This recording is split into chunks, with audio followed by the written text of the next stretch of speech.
Hello' guys, মৌচুমী ৰাখললৈ আপোনালোকক সকলোকে স্বাগতম জনাইছোঁ। আশা কৰোঁ আপোনালোক সকলো ভালেই আছে। আহকচোন চাওঁ আজি মোৰ অন্য এটা ৰেচিপি। আজি মই মোৰ ৰেচিপিটো লৈছোঁ মগুৰ দালি আৰু তাৰ লগত মাছৰ মূৰা।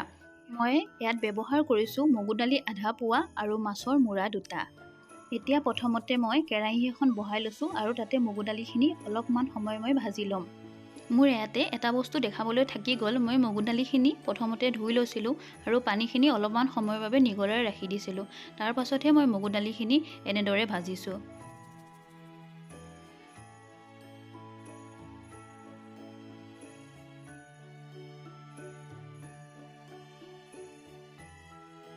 মই মগুৰ দালিখিনি 5 মিনিটমান সময় ভাজাৰ পাছত এতিয়া কেৰাহীৰ পৰা উঠাই ল'ম।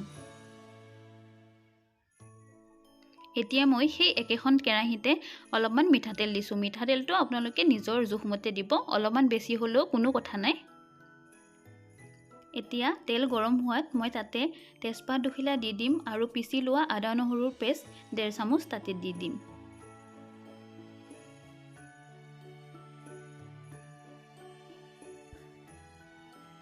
এতিয়া মই এইখিনি ভালকৈ লৰাই অলপমান সময় ভাজি ল'ম।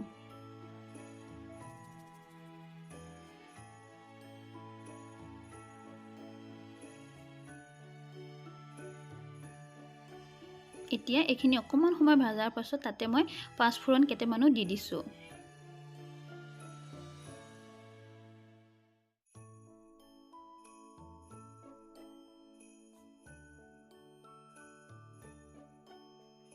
এতিয়া মোৰ আদা নহৰুখিনি অকণমান ভাজি হোৱাত ইয়াতে মই পিঁয়াজ 2টা আৰু জলকীয়া 4টা কাটি পেলাই দি দিছোঁ আৰু এইখিনি অকণমান সময় মই ভাজি ল'ম। এই গোটেইখিনি অকণমান সময় ভাজি লোৱাৰ পাছতে মই যিখিনি মগুৰ দালি ভাজি থৈছিলোঁ সেই মগুৰ দালিখিনিও ইয়াতে মিহলাই দি ভালকৈ লৰাই দিম।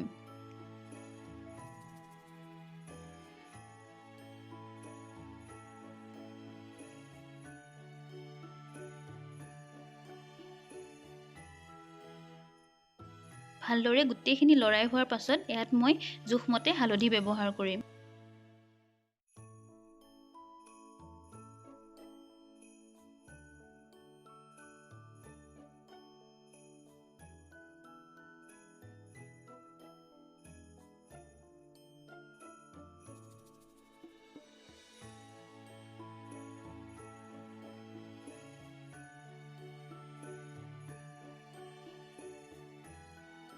ইয়াত মই হালধি আৰু নিমখ নিজৰ জোখমতে ব্যৱহাৰ কৰি অলপ সময় ভাজি লোৱাৰ পাছত গৰম পানী দি দিম। আপোনালোকে পানীটো নিজৰ জোখমতে দিব পাৰিব। মই প্ৰথমতে অলপমান পানী দিছোঁ, পাছত আৰু অলপ দি দিম।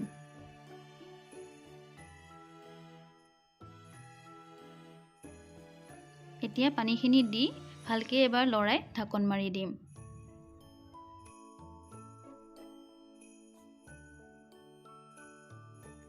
মই মাজে মাজে ঢাকনখন খুলি লৰাই দিছোঁ দালিখিনি আৰু এয়া আপোনালোকে দেখিবলৈ পাইছে দালিখিনি সিজি আহিছে।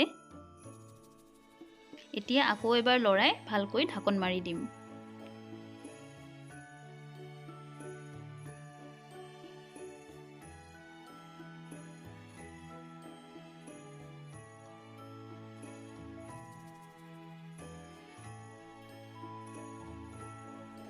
এতিয়া আপোনালোকে দেখিবলৈ পাব দালিখিনি সম্পূৰ্ণভাৱে সিজি গ'ল।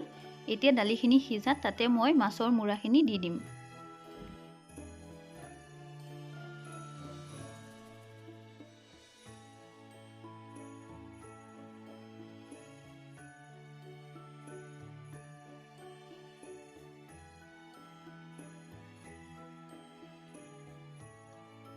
মাছৰ মূৰাখিনি দি মই এবাৰ ভালকৈ লৰাই দিম।